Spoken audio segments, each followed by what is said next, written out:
Hi hello నమస్తే welcome back to Suman TV. ప్రస్తుతం మనతో పాటు ఉన్నారు qualified personal financial professional Sairam గారు. నమస్తే అండి.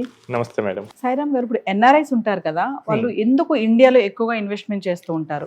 దీనికి చాలా స్ట్రాంగ్ రీజన్సే ఉన్నాయి మేడం ఇండియాలో ఇన్వెస్ట్ చేయడానికి. ఒకటి ఏంటంటే emotion and cultural connections. India అనేది వాళ్ళకి హోమ్, సో హోమ్ కనెక్షన్ అనేది ఉంటుంది. సో ఆ ఫీలింగ్ కూడా మళ్ళీ ఏంటంటే ఇండియాలో ఇన్వెస్ట్ చేయాలన్న థాట్ వాళ్ళని మూవ్ చేస్తూ ఉంటుంది. సో ఏంటంటే వాళ్ళ ఓన్ సిటీలో ల్యాండ్స్ కొనటం కానీ లేకపోతే హౌసెస్ కొనటం కానీ ఆ కనెక్షన్ ఏంటంటే వాళ్ళకి చాలా ఈజీగా అవుతుంది. అదే ఇప్పుడు వాళ్ళు ఉన్న కంట్రీ అయితే వాళ్ళు ఎక్కువ రీసెర్చ్ చేయాలి. ఇప్పుడు మనం కూడా అంతే. సో మనం ఇక్కడ ఇండియాలో ఉన్నాం, హైదరాబాద్లో ఉన్నాం, ఏదో హైదరాబాద్లో ఉన్నా కొంటాం లేదా మన ఓన్లో ఉన్నా కొంటాం, అంతేగాని నేను పోయి కోల్కతాలో కొన్నా కదా. సో ఏంటంటే మనకి ఎమోషనల్ కనెక్షన్ అనేది ఆ సేఫ్టీ ఫీలింగ్ని ఇస్తుంది మన మదర్ కంట్రీలో ఇన్వెస్ట్ చేయడానికి, మన మదర్ సిటీలో ఇన్వెస్ట్ చేయడానికి.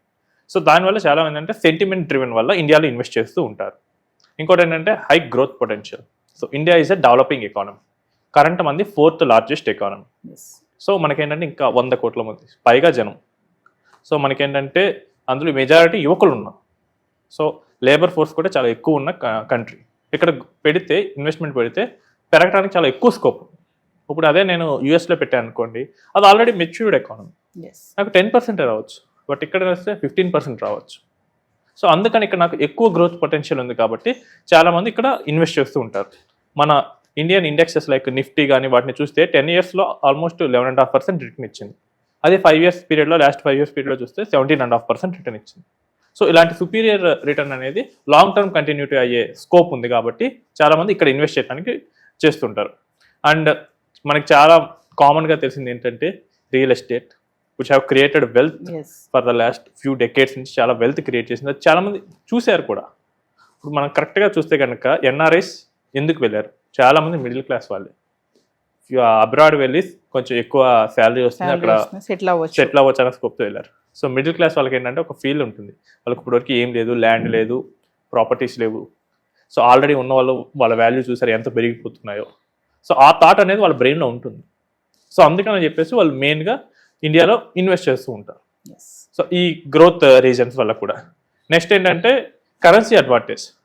మీరు కనుక చూస్తే కనుక ఫర్ ఎగ్జాంపుల్ యూఎస్ తీసుకుందాం, లాస్ట్ 20 ఇయర్స్గా శాలరీస్ పెద్ద తేడా రాలేదు, కానీ కరెన్సీ అనేది అప్రిషియేట్ అవుతూ వస్తుంది. సో ఒకప్పుడు కనుక మీరు చూస్తే కనుక 2015లో ఆల్మోస్ట్ 65 రూపీస్ ఉంది డాలర్. అదే 2020కి వచ్చేసరికి 75 అయింది, ఇప్పుడు 85 అబోవ్ ఉంది. అంటే నేను సేమ్ నెంబర్ ఆఫ్ డాలర్స్ పెట్టినా కానీ నాకు 2015కి ఇప్పటికి నాకు 20 రూపీస్ డిఫరెన్స్ వస్తుంది. అంటే నాకు same number of dollars I can get more money. So ఆ బెనిఫిట్ అనేది నాకు వస్తూ ఉంటుంది.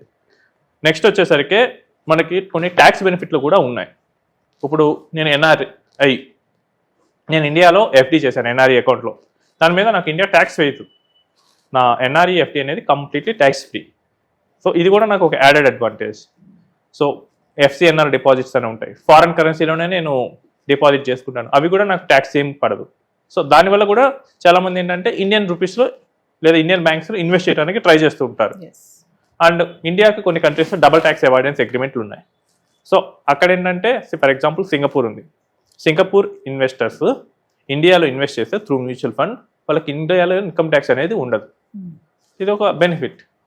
నెక్స్ట్ గిఫ్ట్ సిటీ ద్వారా ఇన్వెస్ట్ చేస్తే కనుక వాళ్ళకి ఇండియా ట్యాక్సే వేయదు. సో ఇలాంటి ట్యాక్స్ బెనిఫిట్స్ కూడా ఉన్నాయి. నెక్స్ట్ ఏంటంటే డైవర్సిఫికేషన్ వస్తుంది. సో మొత్తం తీసుకెళ్ళి ఒకే కంట్రీలో పెట్టేదానికన్నా ఒక 4-5 కంట్రీస్లో డైవర్సిఫై చేసుకుంటే మనకి రిస్క్ అనేది తగ్గుతూ ఉంటుంది. ఇప్పుడు యూఎస్ వాళ్ళకి ఏంటంటే యూఎస్లోనే కాకుండా కొంచెం ఇండియాలో, కొంచెం యూకేలో, కొంచెం దుబాయ్ అలాంటి వాటిలో ఇన్వెస్ట్ చేసుకున్నప్పుడు వాళ్ళకి డైవర్సిఫికేషన్ పరంగా కూడా చాలా బాగుంటుంది. And Indian markets, real estate ఇలాంటి ఏంటంటే గ్లోబల్ మార్కెట్స్తో కొంచెం లో కొరిలేషన్ ఉన్నాయి. సో మీరు లాస్ట్ 1 ఇయర్ చూసుకుంటే ఇండియన్ మార్కెట్స్ పడ్డాయి, కానీ గ్లోబల్ మార్కెట్స్ పెరిగాయి. అంతకుముందు చూసుకుంటే గ్లోబల్ మార్కెట్స్ అంతగా పెరగలేదు, మన ఇండియన్ మార్కెట్స్ హెవీగా పెరిగాయి. సో ఇలా ఏంటంటే మనకి లో కొరిలేషన్ అనేది ఉంటుంది, అంటే ఒకటి పడుతుంటే ఇంకోటి పెరుగుతుంది. సో దాని విధంగా కూడా మనకి రిటర్న్స్ రావడం కన్నా కానీ ఇండియాలో ఇన్వెస్ట్ చేస్తూ ఉంటారు. ఇంకోటి ఏంటంటే ఫ్యూచర్ ప్లాన్స్. చాలామంది ఏంటంటే ఒక 10 ఇయర్స్ తర్వాత, 15 ఇయర్స్ తర్వాత కానీ ఇండియాకు వెనక్కి వచ్చేసి సెటిల్ అవ్వాలని చూస్తూ ఉంటాం.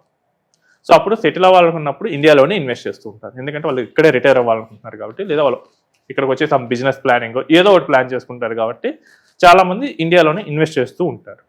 ఇంకోటి ఏంటంటే మనకి ఈల్డ్ కూడా చాలా అట్రాక్టివ్గా ఉంటుంది. ఇప్పుడు డెవలప్డ్ కంట్రీస్ కనుక తీసుకుంటే కనుక వాళ్ళ దగ్గర ఇంట్రెస్ట్ రేట్లు 1%, 2% ఉన్నాయి. ఇప్పుడు జపాన్ కనుక తీసుకుంటే కనుక మనం బ్యాంకులో పెడితే రివర్స్ బ్యాంకు పే చేయాలి. ఇప్పుడు ఇండియాలో కనుక నేను బ్యాంకులో అమౌంట్ ఇస్తే కనీసం నాకు బ్యాంకు 3% అయినా ఇంట్రెస్ట్ ఇస్తుంది. బట్ వాళ్ళ దగ్గర ఏంటంటే రివర్స్ పే చేయాల్సి వస్తుంది. అదే మనం ఇక్కడ ఎఫ్డీ చేసుకుంటే 6-7%, ఎన్ఆర్ఐస్ కనుక ట్యాక్స్ ఫ్రీ ఎఫ్డీస్ కూడా ఉన్నాయి. సో కరెన్సీ డిప్రిషియేషన్ అయినా కానీ కొంచెం మంచి ఈల్డ్ అనేది వస్తూ ఉంటుంది.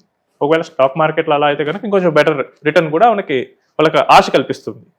సో ఈ అడ్వాంటేజెస్ వల్ల చాలా మంది ఎన్ఆర్ఐస్ ఇండియాలో ఇన్వెస్ట్ చేయాలని అనుకుంటున్నారు.